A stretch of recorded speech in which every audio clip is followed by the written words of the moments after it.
Usaha udah, ikhtiar udah, tinggal tunggu hasilnya atau gimana?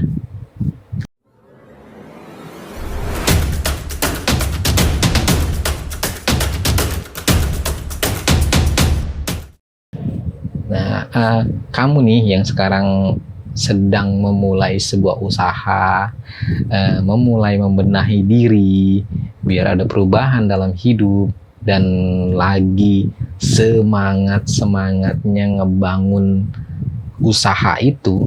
Jadi selamat ya, selamat. Jadi kamu termasuk salah satu orang yang berani ambil resiko, berani keluar dari zona nyaman, dan berani membebaskan diri dari kemalasan dan overthinking yang gak penting. Selamat. Oke,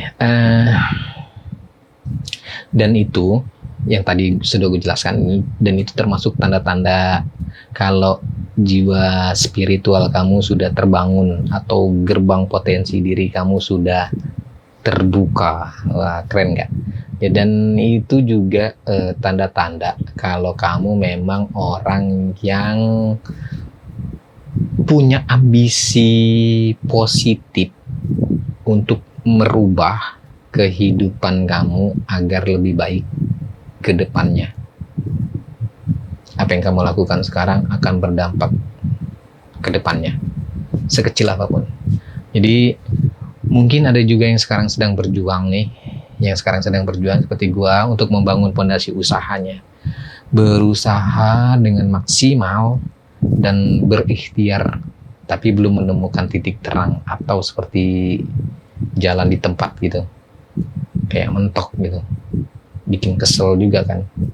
Sama halnya kayak gue nih sekarang nih, yang gue kerjain sekarang seperti mentok. Ini nggak sabaran juga kan dibikinnya, kalau gini-gini aja usahanya udah maksimal tapi kok hasilnya gini-gini aja. Nah, jadi tenang, gue juga sama kayak kalian, sedang berjuang juga tapi mentok, sama. Di gue ngebangun channel ini, viewers gue itu, video gue bener-bener nol, nggak ada penonton, nggak ada subscriber. Tapi walaupun kesel ya dan bingung, tapi gue harus tetap bikin video karena gue udah janji, udah komitmen gue, udah itu pegangan gue yang pertama itu gue komitmen, itu pegangan gue. Karena udah yakin dengan pilihan ini, maka gue harus konsisten dan komitmen apapun hasilnya. Kan udah gue jelasin tuh, gue mungkin usahanya belum gila-gilaan banget kali ya, jadi pokoknya mikirnya positif aja lah. Dan yang kedua, gue harus tetap ikhtiar dan nggak nyerah atau pasrah aja. Jadi gimana bentuk ikhtiar gue?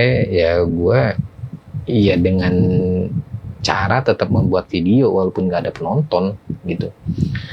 Gue tetap belajar, riset materi-materi yang akan gue share di video gue.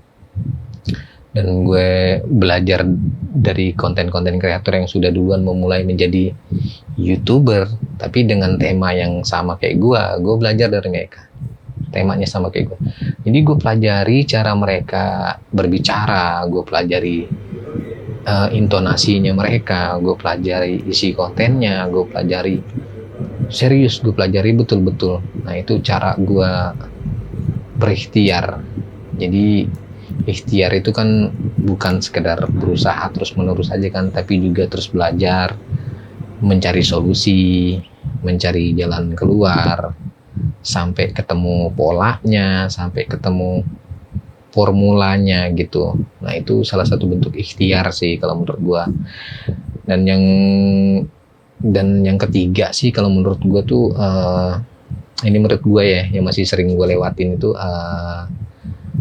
dan ini dengan sadar gue akui sih, mungkin kalian juga ada yang sama kayak gue. Jadi mungkin kalian tanya, apaan sih bang? Apa tuh bang yang buat kita masih gini-gini aja? Padahal udah usaha, udah ikhtiar. Apa nih bang yang kita lewatin? Nah, gue dan kalian sebenarnya udah tahu nih. Kita sebenarnya udah tahu. Tapi gue sedikit tertampar dengan ini ya. Gue sedikit tertampar dengan ini. Jadi yang sering terlewati oleh gue adalah zikir. Jadi mungkin curhat kita dengan Tuhan kurang dalam. Dicoba kasih jempol ke atasnya dulu dong, biar gue tambah semangat bikin videonya. Ini ya, ini menurut Syekh Ali Jabir ya, almarhum. Kesusahan dan kesulitan yang ditemui meski sudah usaha, meski sudah berdoa dan ikhtiar, itu adalah buntut dari tertinggalnya sesuatu hal. Jadi itu suatu hal berikut ini menurut Syekh Ali Jabir ini tidak boleh ditinggalkan ketika mengusahakan suatu keinginan, suatu impian, pencapaian. Nah, ini dari video di kanal YouTube-nya Syekh Ali Jabir Minggu 19 Juni 2022, Syekh Ali Jabir ini memberi penjelasannya kurang lebihnya kayak gini ya. Selain dengan berdoa, suatu hal yang menurut Syekh Ali Jabir nggak bisa ditinggalkan ketika mengusahakan sesuatu keinginan adalah zikir. Ini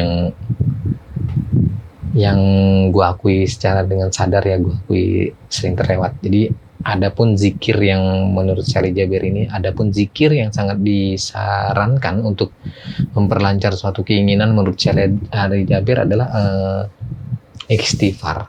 Semudah itu, sesimpel itu. Ini sih yang kadang terlewat. Karena termasuk istighfar adalah suatu kunci mendatangkan rezeki. Itu menurut Syekh Ali Jabir almarhum. Jadi mari kita sama-sama berjuang lagi. Bukan hanya tenaga, pikiran dan uang yang kita korbankan, tapi juga mulai memperbaiki hubungan kita dengan Tuhan yang Maha Esa. Karena nggak bisa dipungkiri ya, segala usaha yang udah kita lakukan itu akan membuahkan hasil ya atas izin dari Allah Subhanahu wa taala kan, atas dari kehendak Tuhan kita, Allah Subhanahu wa taala ya kan, atas kehendak Dia. Usaha seberat apapun kalau belum dikasih jalannya, ya itu semuanya hak dari Allah Subhanahu wa taala. Jadi kita tetap berusaha, ikhtiar dan zikir dan berdoa. Jadi pelan-pelan membangun habit baru nih ceritanya nih kita, yaitu menjaga ikatan komunikasi dengan Tuhan yang Maha Esa. Kita ngebangun ikatan batin yang sangat kuat, yang sangat dalam lagi. Kita curhat sama Dia. Nih, itu sih dari gue. Jadi oke, semoga video ini bermanfaat buat kalian. Jangan lupa subscribe seperti biasa, like dan komen di video ini ya sahabat-sahabat gue semua nih yang sedang menonton video ini. Jadi terima kasih sebelumnya sudah menonton video gue. Gue Heru dari Media Bicara. Wassalamualaikum warahmatullahi wabarakatuh.